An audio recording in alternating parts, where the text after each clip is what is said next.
আপনি কি জানেন, এমন এক দেবী আছেন যিনি শত্রুর শক্তি, কুবাক্য আর অন্যায়কে মুহূর্তে থামিয়ে দিতে পারেন?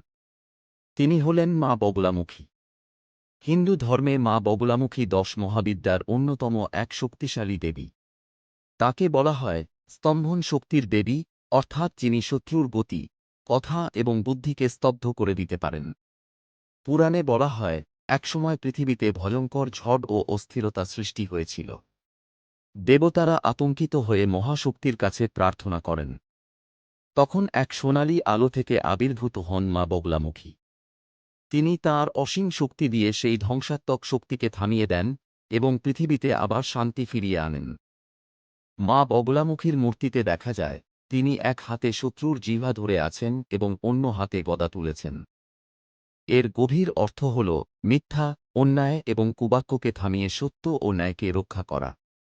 তন্ত্র সাধনায় মা বগলামুখীর উপাসনা বিশেষভাবে করা হয় শত্রু বাধা দূর করতে, মামলা মোকদ্দমা জয় করতে এবং নেতিবাচক শক্তি থেকে রক্ষা পেতে।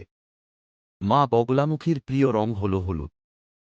তাই তাঁর পূজায় হলুদ ফুল, হলুদ বস্ত্র এবং হলুদ প্রসাদ ব্যবহার করা হয়।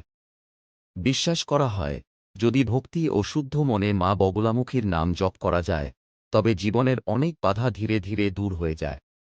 কারণ তিনি শুধু শত্রুকে স্তব্ধ করেন না, তিনি অন্যায়ের বিরুদ্ধে ন্যায়ের শক্তিকে জাগিয়ে তোলেন। জয় মা বগলামুখী।